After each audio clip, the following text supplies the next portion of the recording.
Sahod ng SSS executives dumoble. Ayon sa COA report, ito ang latest na ulat na nilabas ng COA at ito ay nakakagulat. Panoorin at tapusin ng buo ang video para sa dagdag kaalaman. Bago tayo magpatuloy, huwag kalimutang mag-subscribe sa aking channel.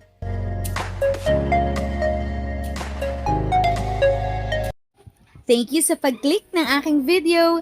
Good day po sa lahat ng mga nanonood. Sa mga bagong viewers at napadaan lang, by the way, I'm Tita Eda. Welcome to my channel.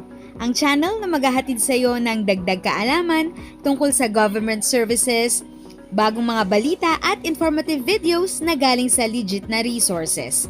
Mag-subscribe na para updated ka.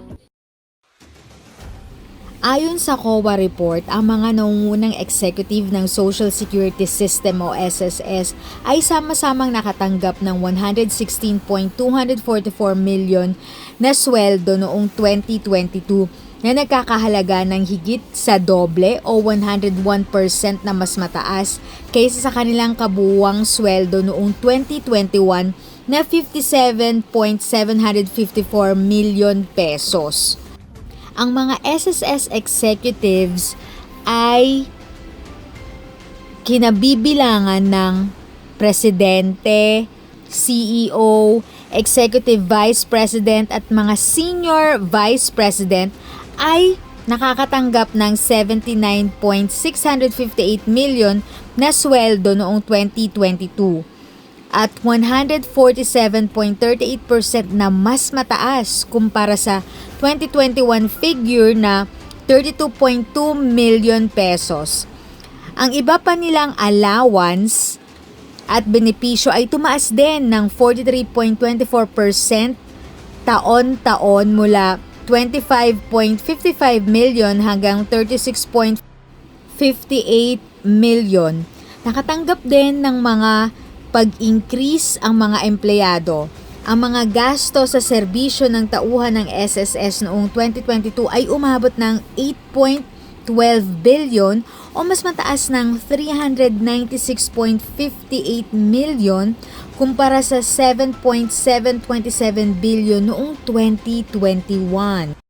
If sa tingin mo, natulungan ka ng video ko na ito, nakasave ka sa oras mo, you can click yung thanks button at any amount ay malaking help sa pag-grow ng channel ko. Yun lang po muna ang aking update. Sana ay nakatulong na dagdag kaalaman ang aking shinare today.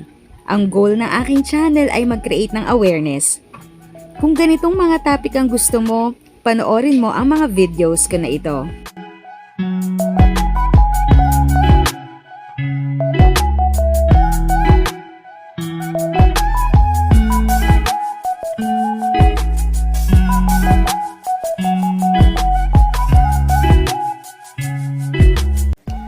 Thanks for watching! Kung may kapamilya, kaibigan o kakilala sa tingin mo ay magiging interesado sa video, please share or tag sila sa comment section. At syempre, if nagustuhan mo ang video, i-like mo na ito at subscribe ka na din.